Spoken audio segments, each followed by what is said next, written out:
Lavender season is coming to an end, but a shop and cafe in Simpsonville uses it long after the growing season is over. Yeah, from infused oils to body butters, even food, Little Mount Lavender uses it in pretty much everything. Our Sam Carter is live at the shop this morning learning more about how it's used. He's starting us off in the kitchen. And now what you doing, Sam? Learning so much is what I'm doing right now, Alex. Jason Walker Woodleaf working like a machine over here. Well, what are we making right now, sir? We are getting our first batch of baguette ready for the day. A baguette ready. Now, everything you guys make here in some way, shape, or form, again, as we just said, from the body butters to the bread, has a little bit of lavender in it. How are we going to use lavender in our baguettes here? The baguette has it already in it. I use ground lavender powder. Now, you're not some guy who's just playing around here. You trained in France as a pastry chef at Le Cordon Bleu. Yes. You know, that experience is incredibly valuable for any pastry chef, but has allowed you to kind of the knowledge to create and use the lavender in ways that you might not normally think of? Actually not. I had to learn that.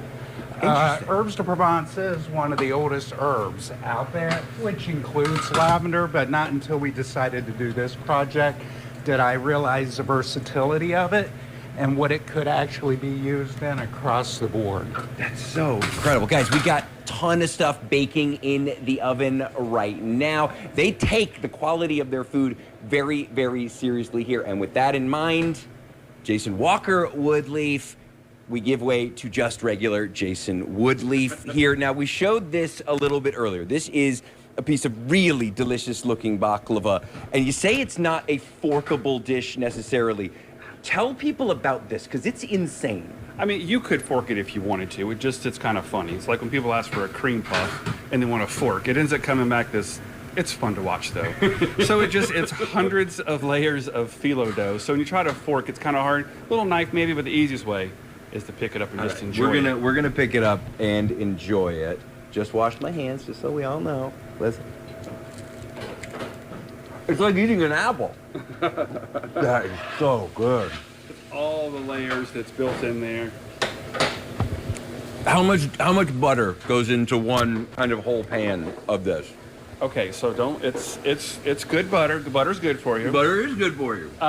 So about 2 pounds. Oh my goodness. We melt it down and it gets layered in between. It brings it all together, makes all that pastry be what it is. The lavender hits you late. It's interesting. Like it's sweet, sweet, sweet, sweet, sweet, and then the lavender kind of cuts that a little bit. It's really terrific. Guys, we got so much to do. We got stuff for shrimp and grits. We got cream heating up. This is gonna be an exciting day for me, but they do way more than just food. And in the 6 o'clock hour, we're gonna be talking about everything they do here at Little Mount Lavender. A lot of butter, a little lavender. What could go wrong? Yeah. But my question is, why would you ask that? Why would you want to know? Just best not to know, really. Just eat it, Sam. We don't want to know that there's 2 pounds of butter in there. That's their business. Yeah.